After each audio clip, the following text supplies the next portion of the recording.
Welcome to the Deep Dive, where we take your sources and unearth the most captivating nuggets of knowledge. Today we're venturing back to a foundational text from 1922, Harold Peake's The Bronze Age and the Celtic World. If you've ever found yourself wondering how ancient cultures connected, how ideas and technologies spread across continents long before, the internet, or how the very people and languages of Europe came to be, then you're in for an extraordinary journey. Our mission today is to explore Peake's groundbreaking theories. It's a real synthesis of archaeology, anthropology, and language studies to trace the movements and influences that forged ancient Europe. Get ready for some unexpected connections and a thrilling trip through time. So let's begin with the man himself.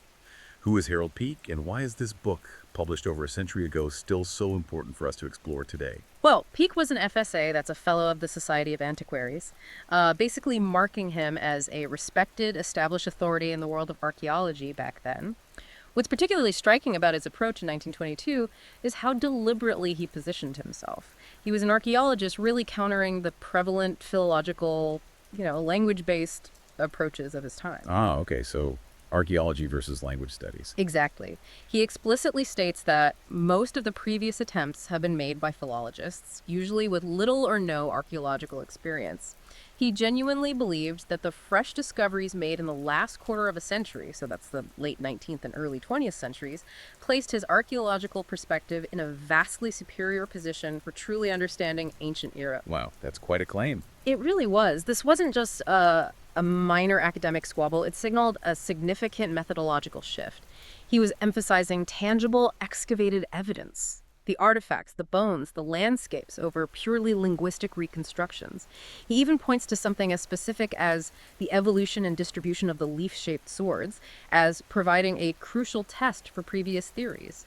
It underscores his reliance on material culture, on what you could actually dig up and hold. That's a powerful statement, yeah, almost a manifesto for a new way of studying the past. So with this bold, multifaceted approach, Peake was clearly looking to challenge the established wisdom.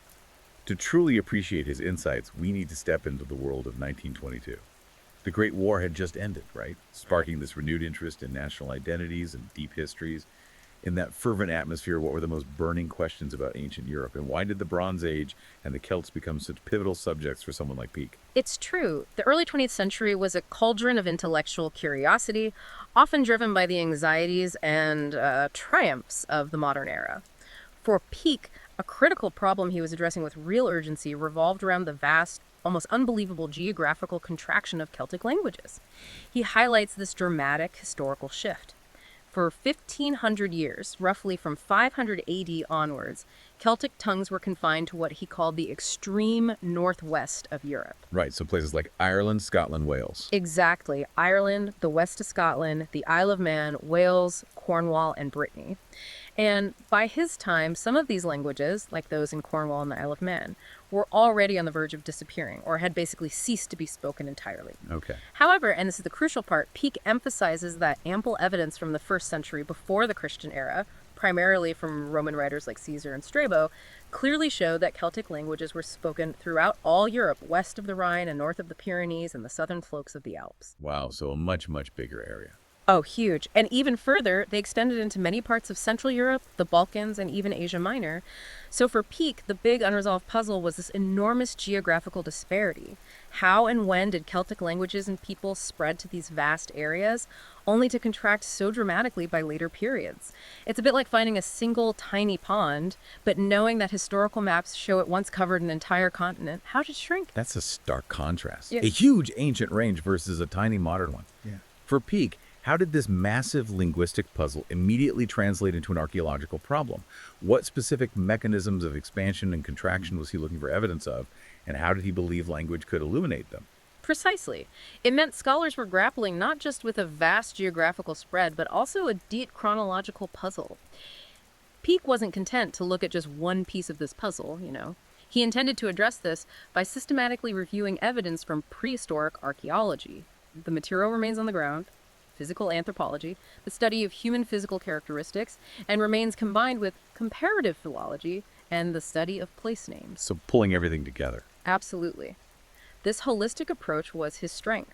He even highlights a crucial linguistic division within Celtic itself. The Q peoples, which we know today as the Goidels or Gaels, and the P peoples, often called Brythons. This wasn't just a subtle difference. For Peak, it signaled distinct waves of migration or development, each leaving its own linguistic footprint across Europe. This complexity fueled immense academic interest, pushing scholars to look beyond simple explanations. Now, let's pivot to a particularly compelling aspect. Why was this specific period, the Bronze Age and these peoples, the Celts, so captivating for scholars like Peake? It wasn't just a dry academic exercise, was it? There had to be something more resonant. Not at all. For you and for the scholars of his time, it was deeply resonant. The Bronze Age represented a monumental leap in human capability and societal organization, a true technological revolution that fundamentally transformed societies across Europe. Imagine the impact. Yeah, a complete shift. It was a time of dynamic change, innovation, and expansion. And the Celts, with their widespread influence across vast swaths of Europe, their mysterious origins, and their enduring legacy in language and culture, presented a compelling enigma. Scholars of the early 20th century were deeply invested in tracing the origins of cultures and peoples, often seeking to understand national identities through ancient roots. Peake, in particular, looked for a Celtic cradle, an original homeland. He proposed a significant area in the mountain zone of Central Europe, specifically, stretching from the Jura to the Iron Gates, from the northern slopes of the Carpathians to the southern foothills of the Alps. Okay, so a big chunk of Central Europe. Yeah. This desire to pinpoint an original homeland, to map out migrations, and to understand the foundational movements that shaped European identity was absolutely central to early 20th century archaeology and anthropology. It was about defining who we are by understanding where we came from. You've painted a vivid picture of Peake's interdisciplinary approach. He wasn't just digging up artifacts, he was almost like a detective, piecing together clues from every available source. It sounds like he was trying to build a much bigger, more intricate picture of ancient Europe. Exactly. He aimed for a truly holistic understanding, which, for his era, was remarkably ambitious. Instead of relying on a single lens, he was synthesizing evidence from the ground through archaeology, analyzing human remains through physical anthropology, and examining language patterns through philology. Think of it. These fields were often quite siloed then, with specialists rarely crossing disciplinary boundaries or even, speaking the same academic language. Right, everyone in their own little box. Pretty much. Peake's genius, and what makes his work so enduringly relevant in some aspects, was his firm belief that this combination was crucial. He argued it was the only way to adequately understand the spread of Celtic tongues and peoples, rather than relying on philology alone, which, as he gently critiques, often lacked solid archaeological grounding. He was effectively saying, let's bring all the evidence to bear, not just some of it, to truly reconstruct the past. Makes sense. And he underscores this by humbly suggesting that his further suggestion isn't presumptuous, but rather benefits from the discoveries of the last quarter of a century, which provided it a vastly superior position for inquiry. These new finds allowed him to test old theories with fresh data. He specifically mentions the evolution and distribution of the leaf-shaped swords, again as a crucial test for previous theories. This highlights the dynamic, evidence-driven nature of archaeology, constantly revising understanding based on new finds even a century ago. Yeah, it sounds like an exciting time to be in the field. Definitely. New discoveries were challenging long-held beliefs. Now, in any discussion of early 20th century theories about European origins, the term Aryan often comes up. It's a term that has become, for obvious reasons, incredibly loaded and problematic in later history. How did Peake navigate this concept in his work? Was he simply using the terminology of his time, or was he already pushing back on the dangerous ideas associated with it? This raises an incredibly important question about the fraught history of archaeological and linguistic terms, and Peake shows remarkable foresight and critical thinking here. It's quite striking, actually. He dedicates an entire chapter to the Aryan cradle, meticulously noting the hypothesis' growth after Franz Bopp's comparative grammar in 1833-35, which established links between Sanskrit, Greek, Latin, German, and Celtic languages. However, Peake explicitly states that the term Aryan became misleading because it was erroneously applied to races when, in its original context, it referred to a noble caste among the Vedic Indians and the ancient Persians. Okay. So he saw the misuse of the term right away. He did. He powerfully points out the problematic assumption that shared language meant shared race. It was assumed that because their languages were related, they were racially identical. This was a foundational flaw he recognized and sought to correct, making a crucial distinction between linguistic groups and biological races. That's a remarkably prescient stance for 1922, given how racially charged those ideas would become. Was Peake a lone voice in this, or were there others in the academic world starting to challenge these racial classifications at that time? He wasn't entirely alone, but his clear articulation of the problem was significant.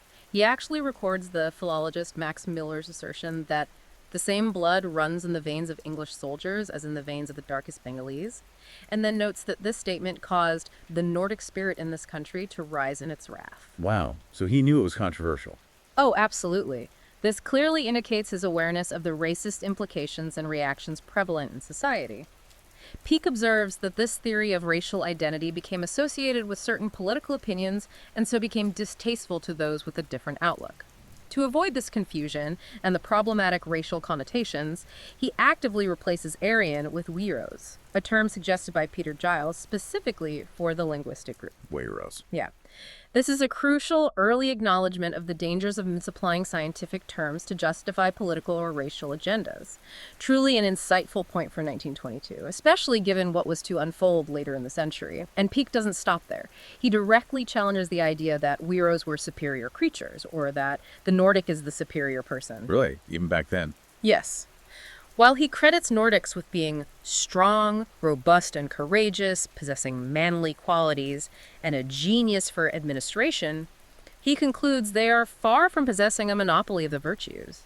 He highlights the equally significant contributions of Alpine or Mediterranean races, pointing out that influential works like Gobineau's and Madison Grant's enumerated Nordic virtues without defining his limitations.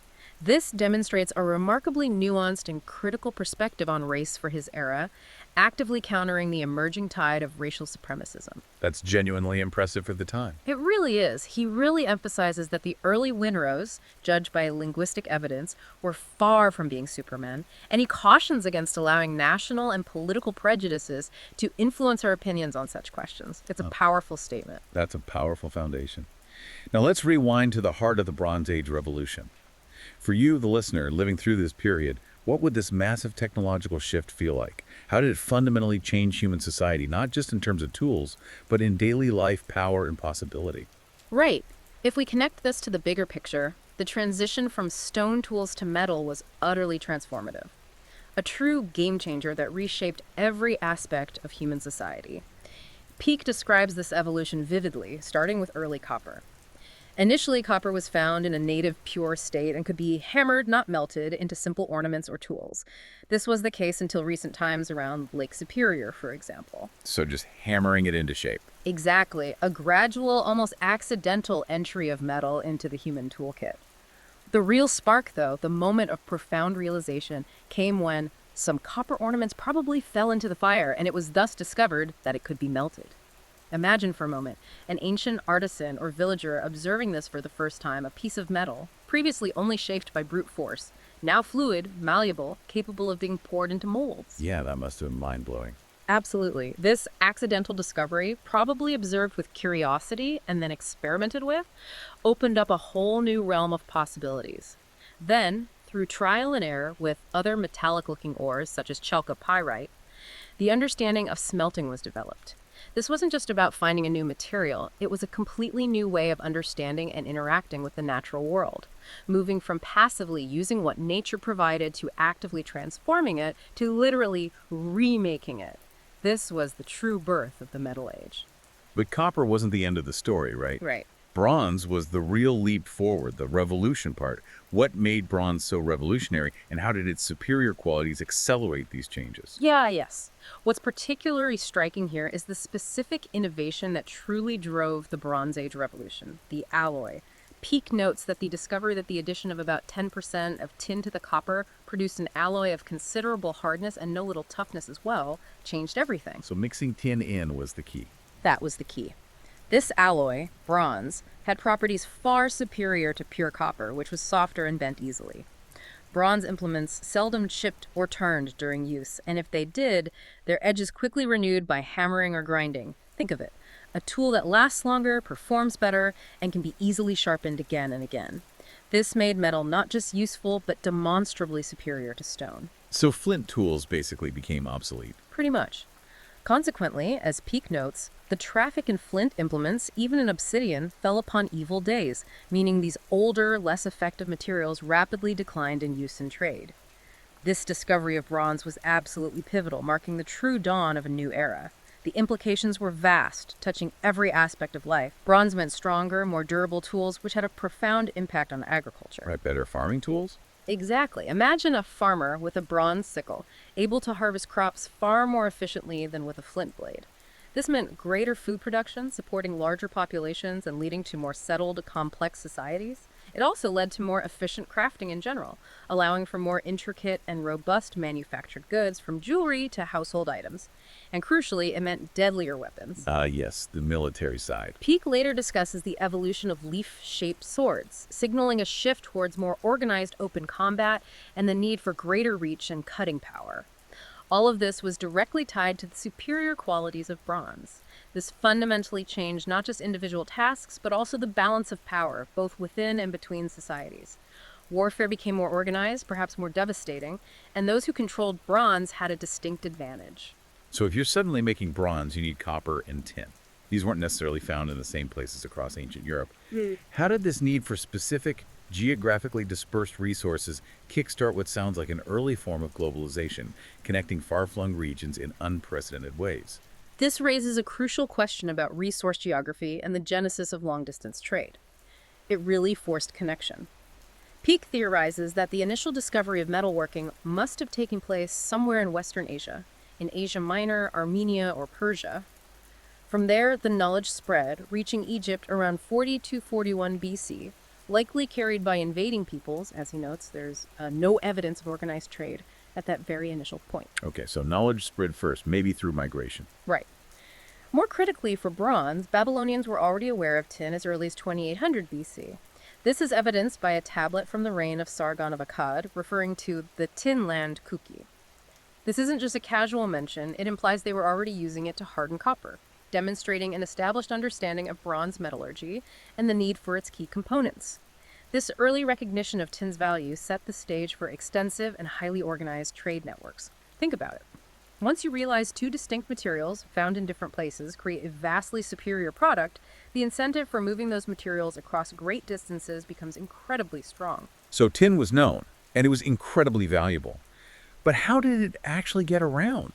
We're talking about periods long before established empires and complex logistical infrastructure. How did these ancient networks function? Peake details what sounds like surprisingly extensive and organized trade for its time, suggesting remarkable ancient entrepreneurial spirit. It's really quite amazing. He suggests that by 2200 BC, the Eastern Mediterranean was in close trade relations with Spain and was exploiting the mineral resources of that peninsula. Spain. All the way from the Eastern Med, that's a huge distance. It is staggering, isn't it? It implies sophisticated maritime capabilities and established trade networks. He cites archaeologist Sirit's evidence for connections between early settlements like El Argar in Spain and Hisarlik II, which is ancient Troy, including the discovery of identical clay balls in both locations. Clay balls, like proof of contact. Exactly. This isn't just random exchange, it indicates established, long-distance maritime trade routes for precious commodities, possibly even involving shared cultural items or accounting systems. He then explicitly traces trade routes through the British Isles, especially for Irish gold, which was a highly sought-after commodity in the Bronze Age. Irish gold. Yeah. Famous even back then. Absolutely. He mentions a significant route from Southampton, passing through Winchester, then crossing Wales to the Irish goldfields. Another route connected the Yorkshire coast through York to the Air Gap, also tapping into rich resources. He even notes a plausible explanation of the great number of copper axes found in that island, due to these extensive trade networks. These routes were not random, but followed patterns of demand and supply for precious commodities, creating interconnected economies across Europe. Like ancient economic arteries. Precisely, pulsating with goods and the people who transported them anticipating later global trade. This picture of ancient trade is incredibly vivid.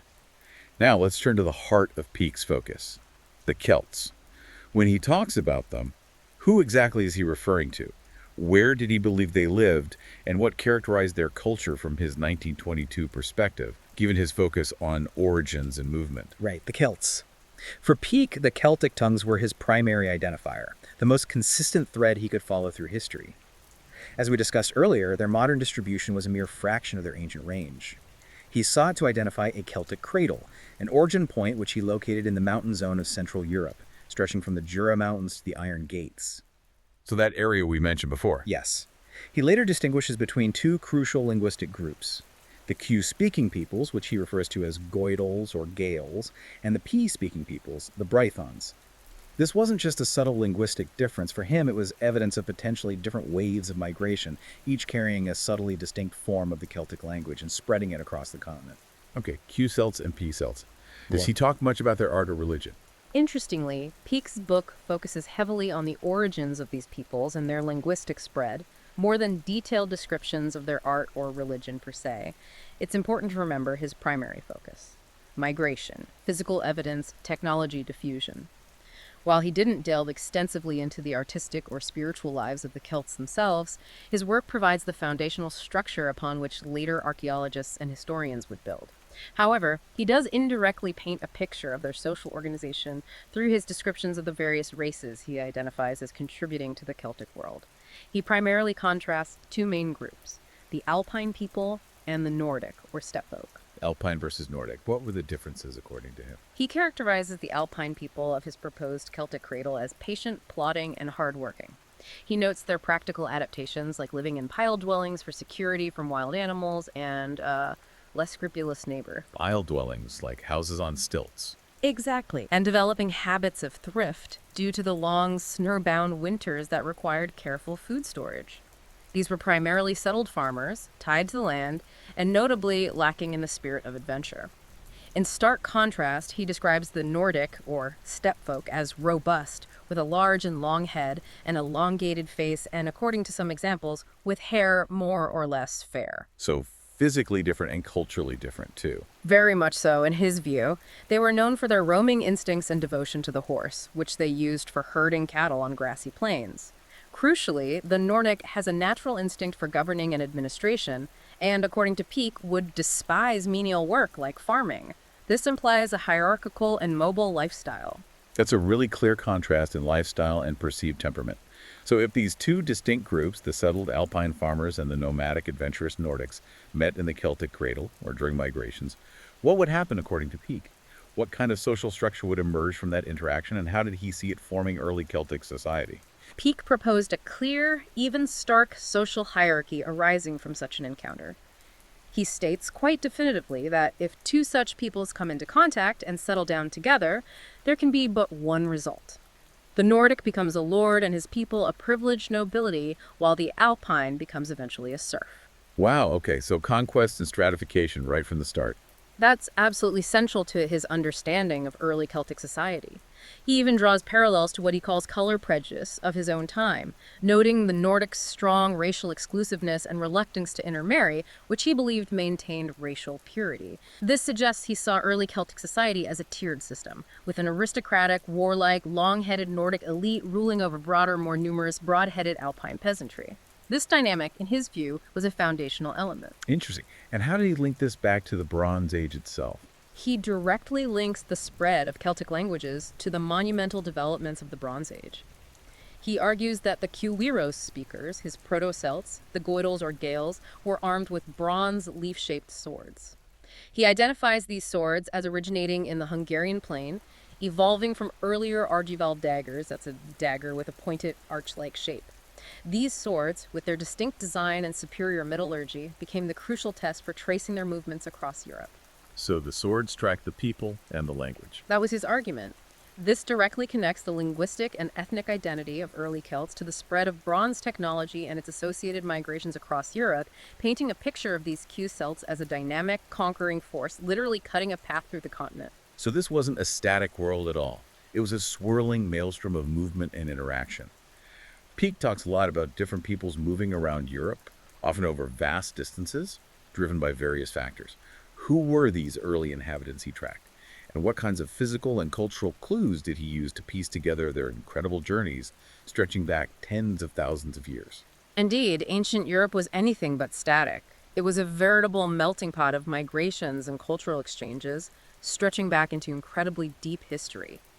Peake meticulously traces these movements, starting with what he refers to as Neanderthal man. He notes that about 24 skeletons of this type had been found in Celtic lands by his time. This sets the deepest chronological anchor, placing the story of human movement far, far back in time. Okay, starting way back. Then he moves to the arrival of modern man, which he suggests first appeared in North Africa around 15,000 BC, with what's known as Capsian culture, probably originating from Asia, perhaps via the Sinaitic Peninsula. This then led to the Arenac culture in Europe around 12,500 BC, represented by various long-headed types like Cro-Magnon, Grimaldi, and Combe-Capelle. He notes that the practice of collecting small objects for adornment, like shell necklaces and fish vertebrae, can be traced back to the first arrival of modern man in Europe, as evidenced by the discovery of an old Grimaldi woman buried with such items. So he's using skeletons and burial goods. Exactly. These skeletal remains, along with associated tools and burial practices, were his primary clues for tracking these very early populations, offering a glimpse into their physical appearance and rudimentary cultural practices. That's a truly deep dive into prehistory. What about the later arrivals, the people who brought new types of tools and radically changed how humans lived, moving beyond hunting and gathering? Ah, yes. What's particularly striking here is the clear shift in skull types and the profound cultural innovations associated with them. Peake describes the arrival of the broad-headed type, so prevalent in Central Europe today, in the closing phase of the Paleolithic period. He introduces two specific groups: the Offnet race, which he traces from the Hindu Kush and Himalayan regions, and the Alpine race. Broad-headed people bringing new things. That was his view. He notes their gradual spread westward into Celtic lands, bringing with them a profound societal transformation. The art of polishing hard stone, domesticated animals like cattle and sheep, and critically, agriculture, which he dates to before 3000 BC. This marks a fundamental transition from a nomadic hunting and gathering existence to settled farming communities, fundamentally altering human interaction with the environment and each other. It's a complete societal paradigm shift, driven by new populations and new technologies. Peake also talks about these rather mysterious figures he calls prospectors.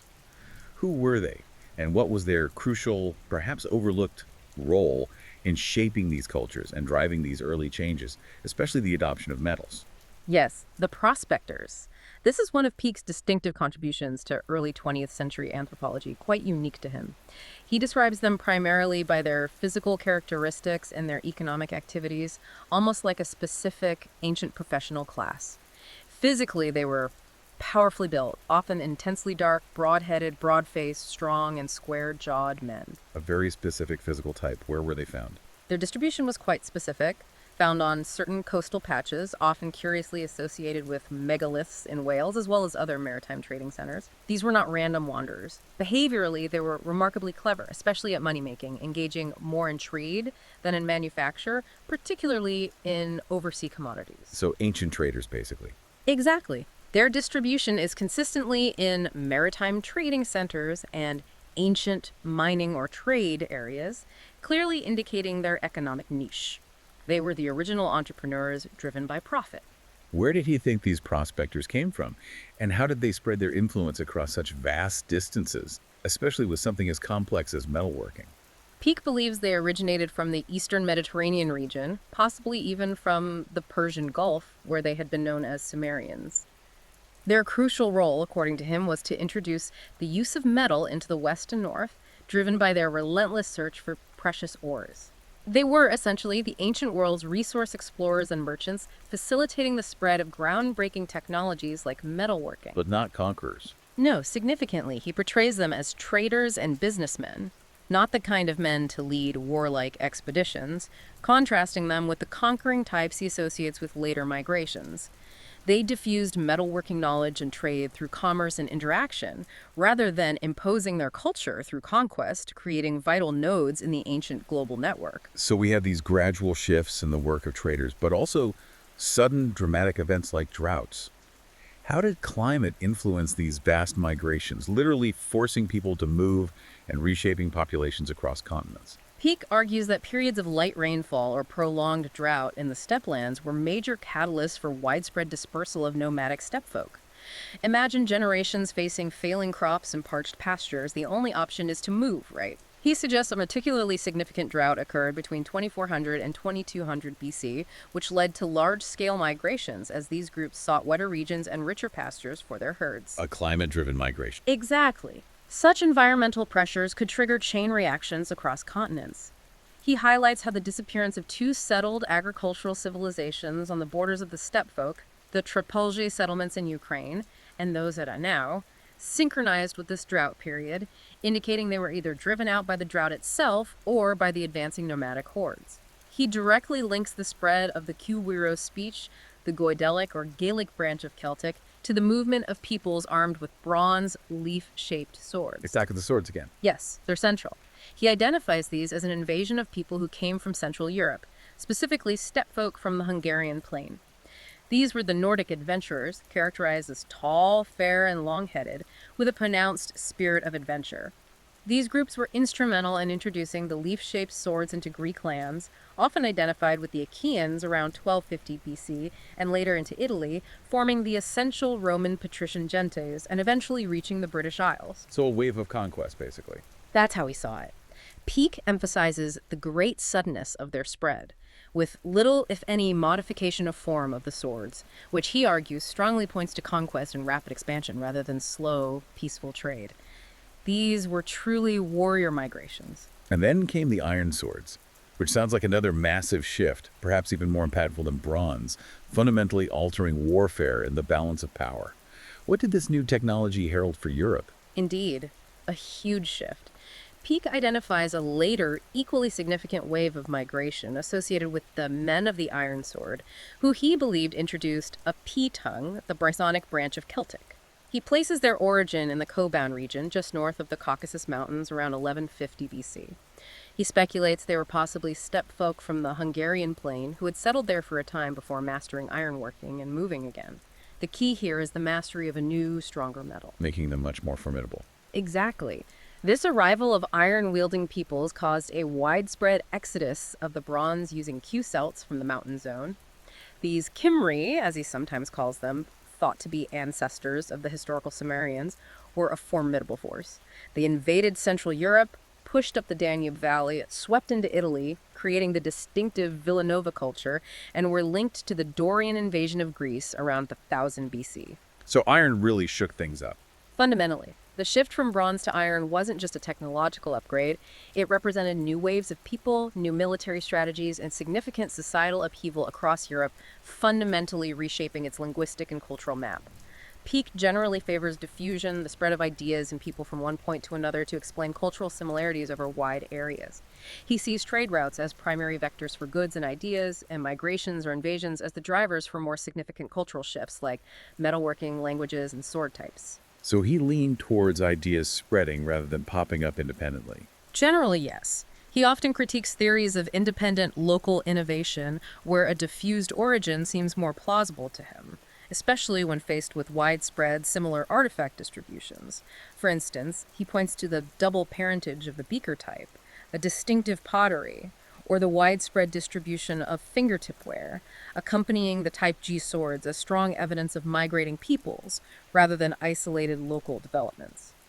This emphasis on movement and interaction as the primary engine of cultural change is a hallmark of his methodology. He wanted to understand the connections. So how did Peake piece all this together, tracing these vast migrations and technological shifts? It sounds like an enormous undertaking, correlating so many different types of information.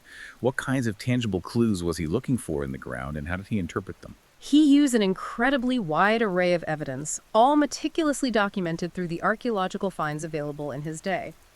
His bibliography alone is extensive, citing numerous excavations and academic works from across Europe and the Near East. He was effectively taking a snapshot of the cutting edge of archaeology in the early 20th century and synthesizing it into a coherent, compelling narrative. He wasn't just digging, he was reading the entire landscape. That's fascinating. So how people buried their dead tells us a story about who they were and where they came from. What could he learn from an ancient grave beyond just the bones? Absolutely. Burial practices and monuments are incredibly conservative cultural markers, carrying deep-seated beliefs and traditions that can persist for millennia. They tell you so much. Peake notes the discovery of the old Grimaldi woman with her necklace of shells and fish vertebrae, connecting this practice of collecting adornments to the first arrival of modern man in Europe.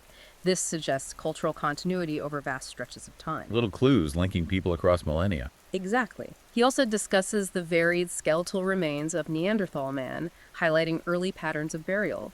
Crucially, he highlights the Kurgan people, those nomadic steppe folk known for their burial mounds who buried their dead in a contracted position, like sleeping, and thickly covered with red ochre. What's significant here is that he traces this particular custom back to the Aurignacian period and the Grimaldi skeletons, suggesting a deep cultural continuity for thousands of years, linking geographically distant groups through this enduring funerary tradition. It's like a cultural fingerprint. Wow. And what about bigger structures, like megaliths? Right. He also dedicates an entire chapter to the prospectors and their direct connection to monuments of rough, unhewn stones, termed megalithic monuments. These include burial chambers, like simple dolmens or more complex passage graves, and impressive stone circles.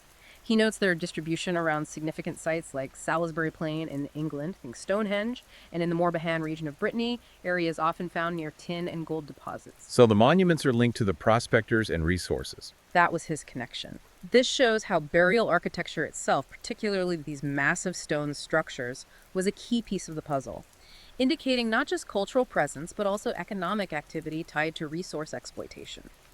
He even suggests the dolmen might be derived from rock-cut tombs found in Syria, again pointing to diffusion. And what about the everyday items or the weapons of war?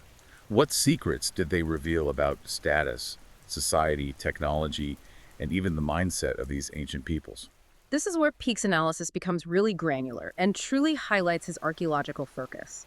His detailed study of the evolution of the leaf-shaped sword, which he categorizes into various types from A through G, is absolutely central to his thesis on migrations. He explains how early Mediterranean daggers, often called dirks or rapiers, with their riveted handles, evolved.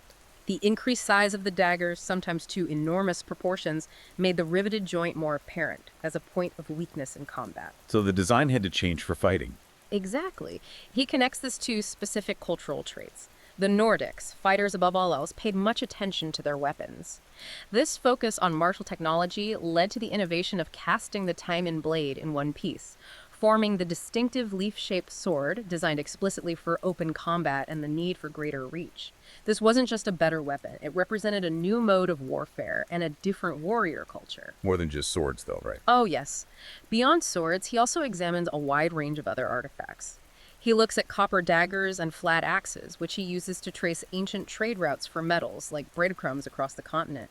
He mentions razors, indicating a concern for personal grooming, and sickles, associated with the spread of Type G swords and what he calls lake-dwelling culture communities, built on stilts over water for protection. The presence of specific pottery types, such as the Tripolje culture's distinctive painted wares, the unmistakable beaker folk pottery, and later fingertip ware and Deverell Rimbury type urns found in Wessex, all helped him define distinct cultural packages that migrated with invading peoples. Like a toolkit that traveled together. Exactly. These finds weren't random. They provided a material fingerprint of different groups, showing where they went and what they brought with them. So how did archaeologists of Peake's time actually read these clues? Were they just collecting, or were they building grand narratives, connecting dots across vast spans of time and space, much like we're doing today? They were definitely building grand narratives, and Peake was at the forefront of this ambition, almost like a master storyteller using material evidence. He wasn't merely cataloging artifacts, he was using them to construct a dynamic, continent-wide story of human movement and interaction. He used the distribution of flat celts, those flat axes and hordes of bronze implements, caches of buried tools and weapons, to meticulously map out ancient trade routes, demonstrating economic connections that spanned thousands of miles. Using finds to draw maps of connection. Precisely.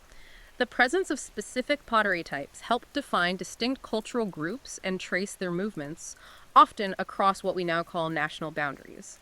Crucially, skeletal remains were a cornerstone of his interpretation. He relied heavily on measurements of head form, distinguishing between what he called long-headed, dolichocephalic, and broad-headed, brachycephalic types, along with stature and robustness. Ah, the skull shapes again? Yes. These physical characteristics were used to identify what he called distinct races, such as the Nordic, Alpine, Mediterranean, off-net, and his own prospector type.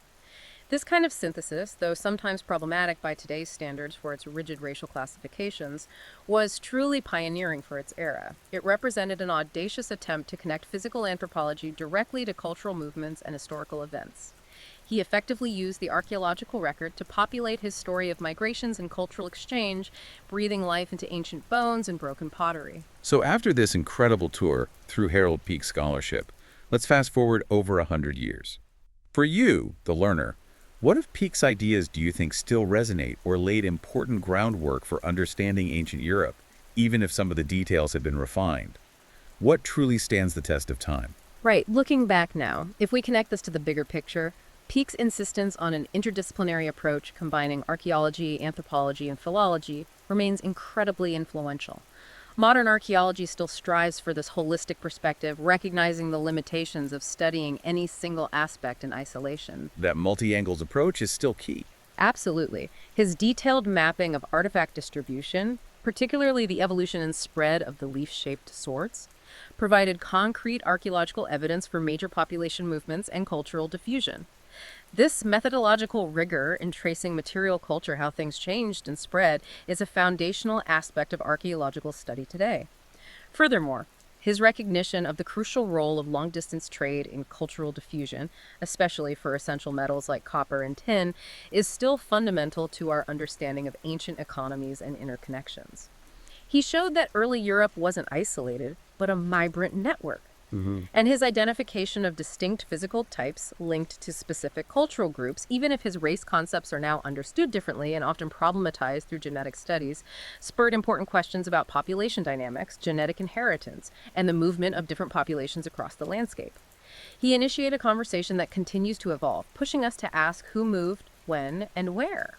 So he asked the right kinds of questions even if the answers change. In many ways, yes. He also explicitly challenged previous assumptions, particularly the chronological ones. He critiqued philologists for often lacking archaeological experience, advocating for a more empirically grounded understanding. He pushed for a shorter chronology, aligning with contemporary Egyptian dates by scholars like Breasted, which significantly compressed the timelines previously favored by some. He proudly states that the hiatus, assumed by the earlier archaeologists, between the Paleolithic and Neolithic periods has disappeared, indicating his commitment to a more continuous view of human development. So he was updating the timeline based on new evidence. Exactly. He noted that this inflated chronology has not yet been abandoned by all, showing his active engagement in contemporary debates and his push for evidence-based revisions over speculative timelines. This focus on constantly refining chronology with new data is a core tenet of modern archaeology. He was always asking, what does the evidence actually tell us? That's a powerful assessment of his lasting impact. What did Peake himself feel he was correcting or significantly advancing in 1922? What was his own sense of his contribution to the field, looking back at his contemporaries and predecessors? Well, Peake definitely considered his work a significant revision and advancement of earlier theories, almost a grand synthesis. He believed he had solidified the idea of a European as distinguished from an Asiatic cradle for the Weros, building upon earlier work, but placing it more specifically on the Russian steppe with Schrader. So moving the origin point from Asia to Europe. Right, which was a major shift from the long-held Asiatic cradle hypothesis many scholars had clung to. He also refined Sir John Race's thesis on Q&P Weros, those two distinct branches of Celtic speakers leaving Central Europe in two successive waves. He did this by linking these linguistic shifts directly to specific sword types and other archaeological evidence, providing a material basis for what had largely been a linguistic theory. He gave the language changes a physical, archaeological reality. Connecting language to artifacts. Precisely. He actively challenged prevalent assumptions of his time. For instance, he argued that the Beaker folk, known for their distinctive pottery, were a stable cross type, a mixture rather than a pure alpine race. And he put forward the theory that their culture started in Spain rather than being solely derived from Bohemia, again using detailed artifact distribution to revise established ideas. So he wasn't afraid to challenge the consensus. Not at all, when the evidence pointed elsewhere. Peake's comprehensive approach, pulling together various strands of evidence from the earliest human remains to specific pottery styles and megaliths, then linking these to distinct races and migrations triggered by drought, represented a truly sophisticated narrative for its time. His detailed account of Q Celtic, Bronze Sword, and P Celtic, Iron Sword migrations, meticulously tracing their paths and impacts across Europe, profoundly shaped the understanding of early European prehistory in his time. He was, in his own view, synthesizing disparate data into a coherent, dynamic, and evidence-supported story, setting a new standard for interdisciplinary research. What an incredible intellectual journey through Peake's work. So for you, the learner, sitting here today, why should we still care about Harold Peake's ideas from over a century ago, or the Celts in the Bronze Age at all? It's easy to dismiss old theories as outdated, But what enduring significance does this deep history hold for us right now? That's a profoundly important question, isn't it? Why does the deep past resonate so powerfully in the present? Peake himself hints at this enduring relevance. Understanding these ancient migrations and cultural formations helps us grasp the deep roots of European identity, the incredible diversity of its languages, and even the historical origins of certain social structures.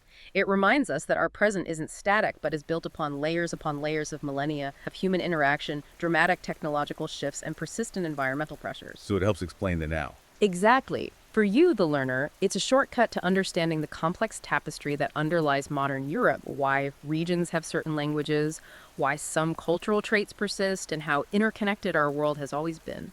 It's about recognizing that our present is a living, breathing product of this long, dynamic history. It sounds like those Bronze Age trade routes, like the ones for copper and tin, were almost like early global supply chains. Yeah. They established patterns of resource dependency and intercontinental exchange that feel incredibly modern. What's truly fascinating here is how Peake's work vividly illustrates the fundamental patterns of human connection that transcend time.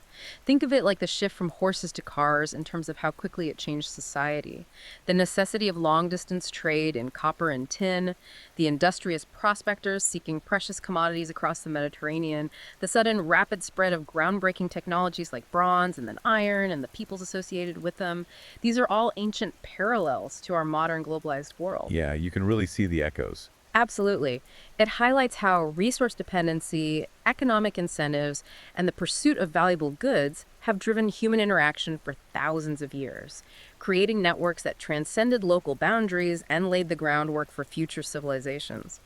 It shows that globalization isn't a new phenomenon, but a very old human pattern, just expressed through different technologies and modes of transport. The underlying drivers remain remarkably similar. And the Celts themselves, their identity and myths, still hold a strong grip on our imagination, don't they? Peake's work really gives a historical, archaeological grounding to that enduring fascination. Absolutely. Peake's work, by meticulously tracing the Celtic cradle and the distinct ways of Q&P Celtic speakers across Europe, provides a tangible archaeological and linguistic foundation for understanding the diversity within Celtic heritage. He illuminates how what he describes as a medley of races and peoples came to adopt and modify these languages and cultural traits over centuries. This foundational history, albeit from a 1922 perspective and with its own era's terminology, still informs the enduring cultural and mythical fascination with the Celts today. It gives context to that fascination. Exactly. It prompts us to explore the complex, multi-layered origins of identity rather than relying on simplistic or monolithic notions. It's a powerful reminder that identities are not fixed, but are forged through dynamic processes of migration, conquest, trade, and profound cultural exchange. Understanding these deep historical layers helps us appreciate the richness and complexity of what it means to be Celtic, or indeed any cultural identity in the modern world. What an incredible journey into the Bronze Age and the Celtic world through Harold Peake's eyes. From that subtle but revolutionary shift from copper to bronze to the sweeping migrations of Q&P speaking peoples driven by climate and technological innovation, we've seen how this fascinating scholar meticulously pieced together a truly ambitious and influential narrative. And for you, we hope this deep dive has offered a unique glimpse into the dynamic, interconnected ancient world. Peake's work, even a century on, underscores that history isn't just about static facts or isolated cultures, but about the constant movement and interaction of peoples and ideas.